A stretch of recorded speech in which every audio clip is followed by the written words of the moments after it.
Welcome to AP Textbook Lecture 1.4, Democracy. Here we're going to list the key principles of democracy, the theories regarding how it works in practice, and challenges it faces today.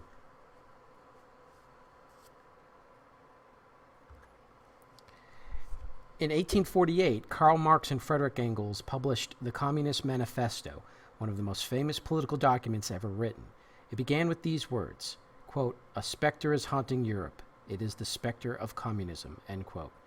Today one could write, quote, "A specter is haunting the world. It is the specter of democracy," end quote. From the Russian Revolution in 1917 through the recent end of the Cold War, American foreign policy was concerned with preventing the spread of communism. This was especially true immediately after World War II, when the Soviet Union expanded its sphere of influence throughout Eastern Europe. As Winston Churchill warned, an iron curtain had descended across Europe. From then on, a Cold War existed between the United States and the Soviet Union, a struggle between democracy and communism for control of governments around the world. In one famous televised encounter, Soviet Premier Nikita Khrushchev predicted to then Vice President Richard Nixon that Nixon's grandchildren would be communists. Nixon naturally responded that Khrushchev's grandchildren would live in a democracy. Nixon later recalled that at the time he was sure that Khrushchev would be wrong about America, but that he was unsure whether his prediction about the Soviet Union would ever be realized. Over 3 decades later, it was. All the countries that once were part of the Soviet Empire now practice democracy, holding regular elections and permitting freedoms of speech. Resounding demands for democracy have recently been heard in many corners of the world. In Argentina, Brazil, and other South American countries, one-party or military regimes gave way to competitive party systems and civilian governments. Over 3 centuries of white rule ended in South Africa in 1994 as a result of the first election open to all races. In Mexico, over 7 decades of one-party rule and fraudulent elections came to an end in 2000 with the presidential election of Vicente Fox. Yet despite this global move towards democracy, not everyone defines democracy the way Americans do, or think they do.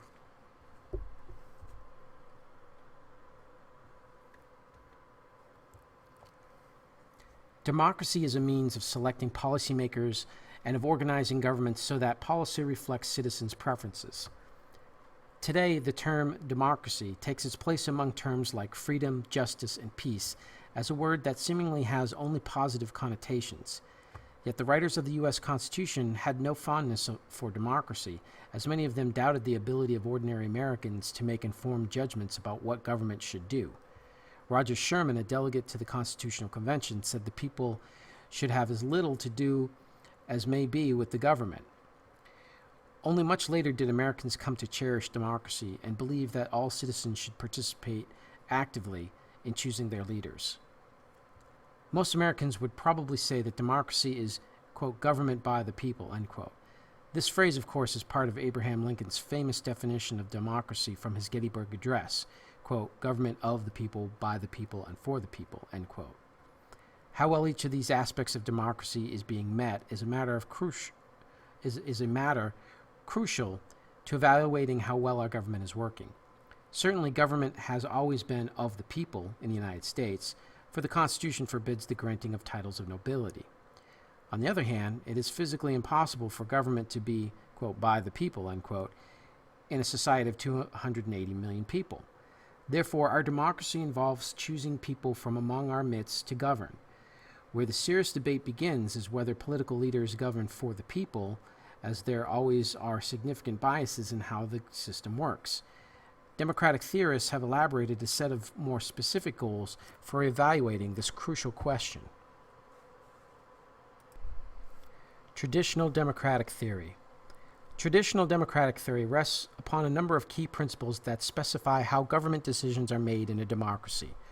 Robert Dahl, one of America's leading theorists, suggests that an ideal democratic process should satisfy the following 5 criteria.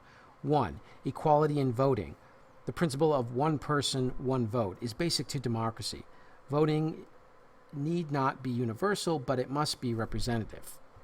2. Effective participation. Citizens must be adequate have adequate and equal opportunities to express their preferences throughout the decision-making process. 3. Enlightened understanding. A democratic society must be a marketplace of ideas. A free press and free speech are essential to civic understanding.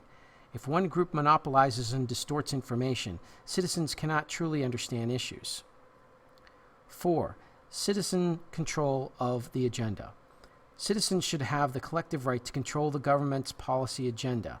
If wealthy Americans or individuals or groups distort the agenda, the people cannot make government address the issues they feel are most important. 5. Inclusion. The government must include and extend rights to all those subject to its laws. Citizenship must be open to all within a nation if the nation is to call itself democratic. Only by following these principles can a political system be called democratic. Furthermore, democracies must practice majority rule, meaning that in choosing among alternatives, the will of over half the voters should be followed. At the same time, most Americans would not want to give the majority free rein to do anything they can agree upon. Restraints on the majority are built into the American system of government in order to protect those in the minority. Basic principles such as freedom of speech and of assembly are inviolable minority rights, which the majority cannot infringe upon. In a society too large to make its decision in open meetings, a few will have to look after the concerns of the many. The relationship between the few leaders and the many followers is one of representation. The literal meaning of representation is to make present once again.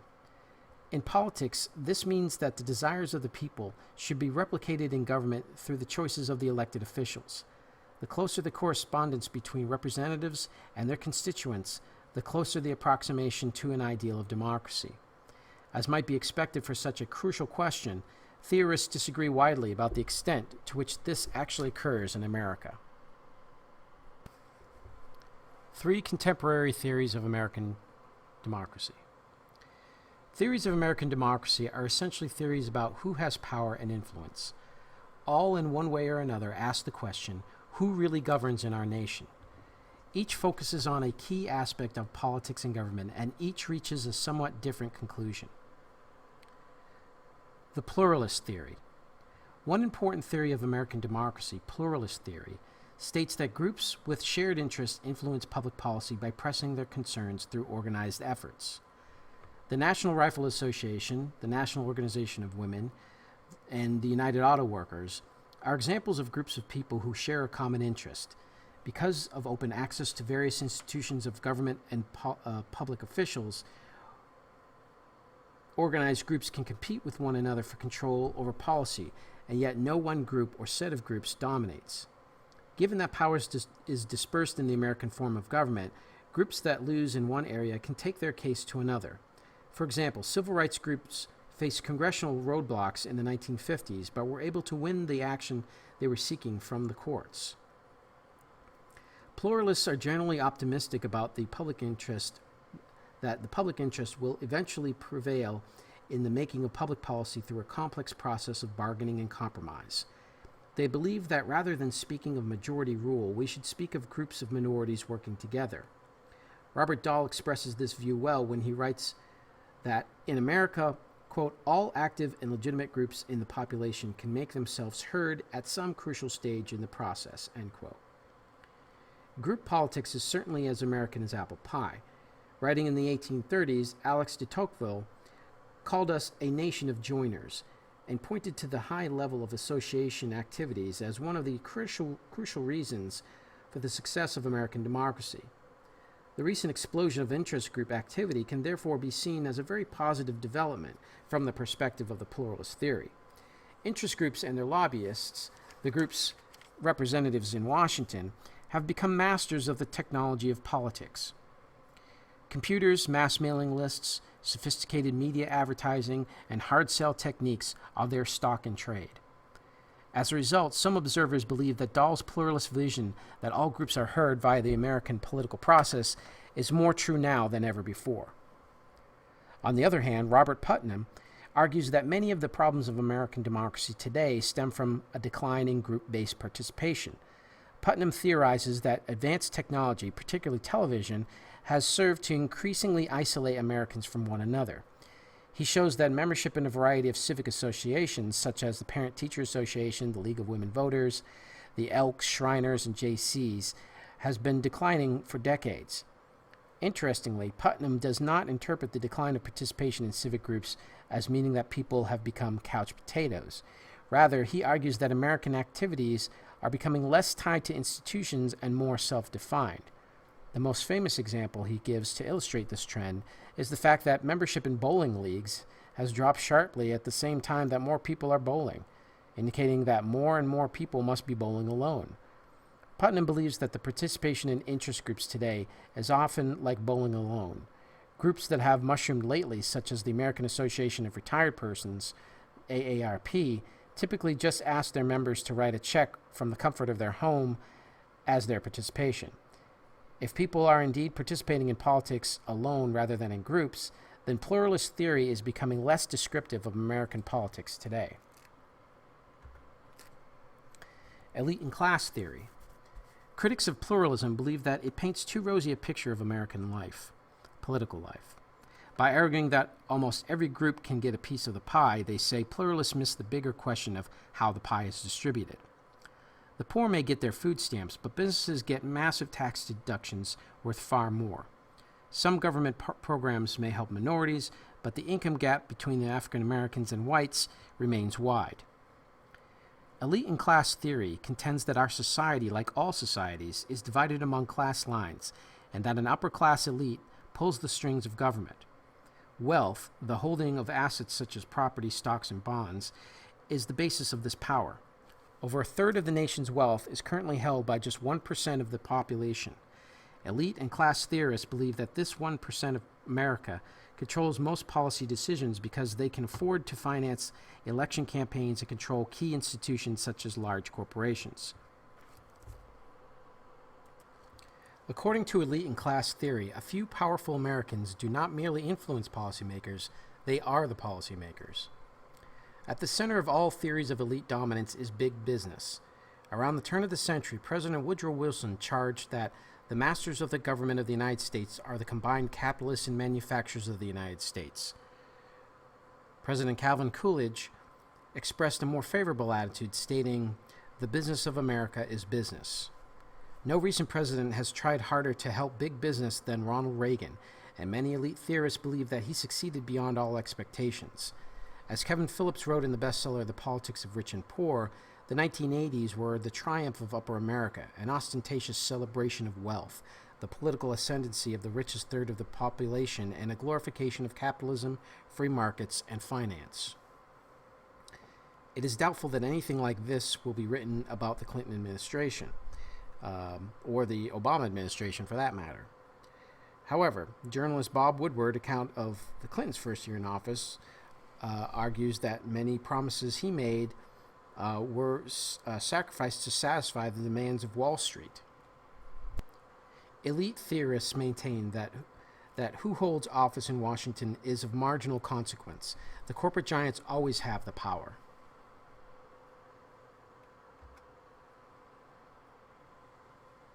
Hyperpluralism. A third theory, hyperpluralism, offers a different critique of pluralism. Hyperpluralism is pluralism gone sour. In this view, groups are so strong that government is weakened, as the influence of many groups cripples government's ability to make policy. Hyperpluralism states that many groups, not just the elite ones, are so strong that government is unable to act. Whereas pluralism maintains that input from groups is a good thing for the political decision-making process, hyperpluralism asserts that there are too many ways for groups to control policy. Our fragmented political system containing governments with overlapping jurisdictions is one major factor that contributes to hyperpluralism. Too many governments can make it hard to coordinate policy implementation. Any policy requiring the cooperation of the national, state, and local levels of government can be hampered by the reluctance of any one of them. According to hyperpluralists, groups have become sovereign and government is merely their servant. Groups that lose policymaking battles in Congress these days do not give up the battle. They carry it on in courts. Recently, the number of cases brought to state and federal courts has soared. Ecologists use legal procedures to delay construction projects they feel will damage the environment. Businesses take federal agencies to court to fight the implementation of regulation that will cost them money. Labor unions go to court to secure injunctions against policies they fear will cost them jobs. The courts have become one more battleground in which policies can be effectively opposed as each group tries to bend policy to suit its own purposes. These powerful groups divide the government and its authority. Hyperpluralist theory holds the government gives in to every conceivable interest and single-issue group. When politicians try to placate every group, the result is confusing, contradictory, and muddled policy, if politicians manage to make policy at all.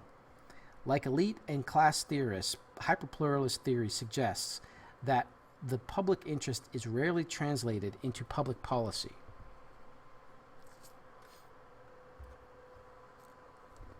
Challenges to democracy. Regardless of which theory is most convincing, there are a number of continuing challenges to democracy. Many of these challenges apply to American democracy as well as to the fledgling democracies around the world. Traditional democratic theory holds that ordinary citizens have the good sense to reach political judgments and that government has the capacity to act on those judgments. Today, however, we live in a society of experts whose technical knowledge overshadows the knowledge of the general population. What, after all, does the average citizen, however conscientious, know about eligibility criteria for welfare, agricultural price supports, foreign competition, and the hundreds of other issues that confront government each year? Alexander Hamilton, the architect of the American economic system and George Washington's Secretary of Treasury, once said that every society is divided into the few and the many. He argued that the few will rule, the many will be ruled. Years ago, the power of the few, the elite, might have been based on property holdings. Today, the elite are likely to be those who command knowledge, the experts. Even the most rigorous democratic theory does not demand that citizens be experts on everything.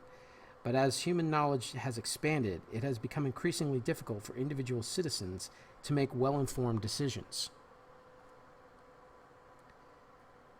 When citizens do not seem to take their citizenship seriously, democracy defenders worry.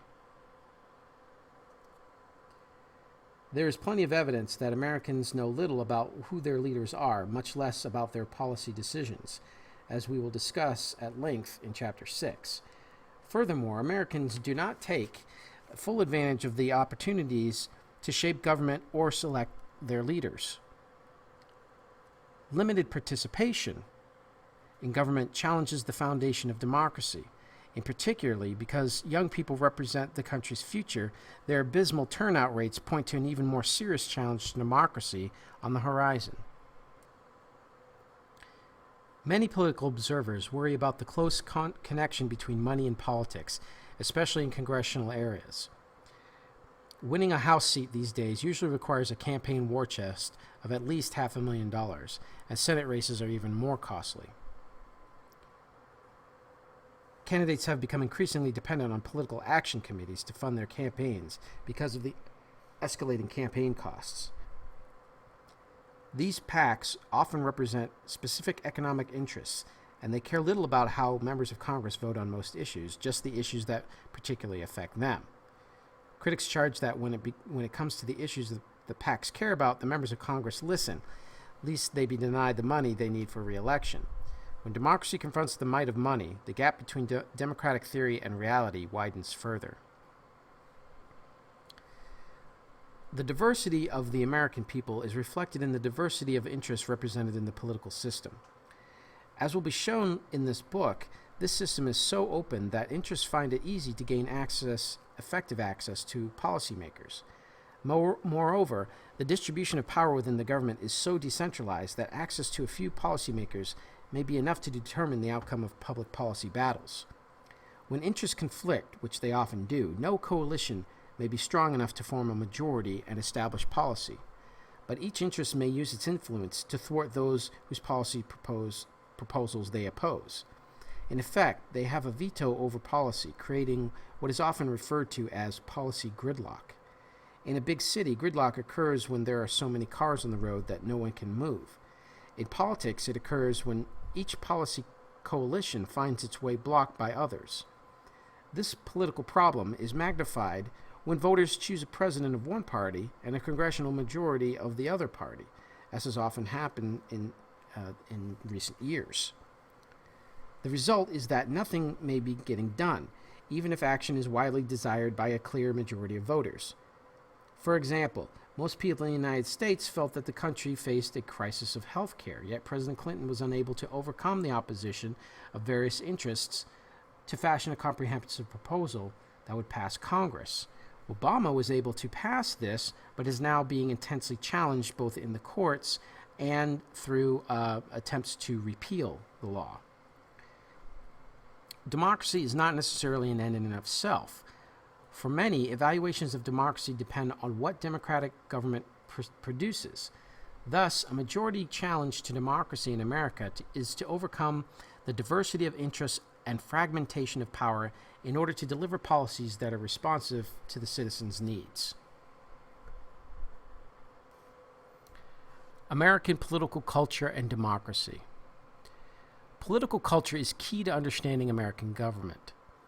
America is unified by ideology and political culture, which is unusual compared to most countries with strong nationalistic characteristics and a longer history. 5 elements of political culture shape American democracy. 1. Liberty. Liberty is one of Jefferson's inalienable rights and a cornerstone of the Bill of Rights. 2. Egalitarianism. This is equality of opportunity, especially social equality, has promoted increasing political stability.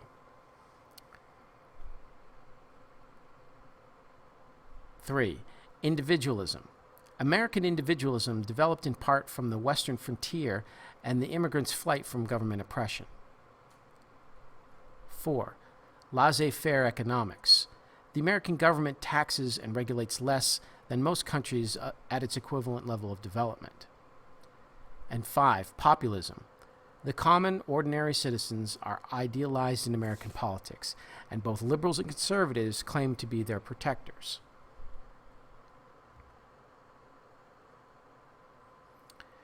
This New Hampshire license plate shows that liberty is a fundamental value that most Americans cherish. Note this: live free or die.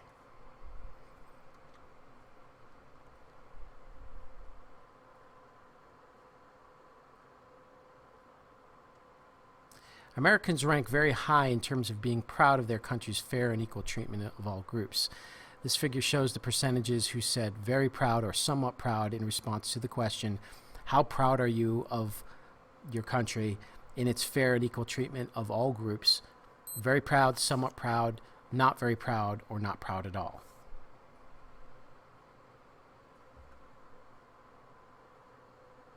Scholars debate whether there's a cultural war afoot in America. James Q. Wilson believes that America is a more polarized nation today than any time in living history. Other scholars believe there is relatively little evidence of this.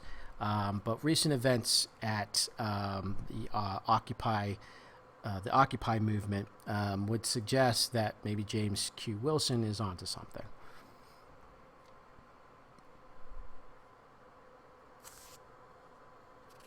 Throughout Government in America, your textbook, you will be asked to evaluate American democracy. The chapters that follow will acquaint you with the development of democracy in the United States. For example, the next chapter will show you that the United States Constitution was not originally designed to promote democracy, but has slowly evolved to its current form. Much of America's move towards greater democracy was centered on the extension of civil liberties and civil rights that we will review in chapters 4 and 5. Probably the most important civil right is the right to vote. Upcoming chapters will examine voting behavior and elections and ask the following questions about how people form their opinions and to what extent they express these opinions via elections. 1. Are people knowledgeable about matters of public policy? 2. Do they apply that knowledge they have to their voting choices? And 3, are American elections designed to facilitate public participation. Linkage institutions such as interest groups, political parties, and the media help translate input from the public into output from the policymakers. When you explore these institutions, consider the extent to which they help either or hinder democracy. Does the interest group system allow for all points of view to be heard, or do significant biases give advantages to particular groups? Do political parties provide voters with clear choices, or do they intentionally obscure their stands on issues in order to get as many votes as possible? If there are choices, do the media help citizens understand them?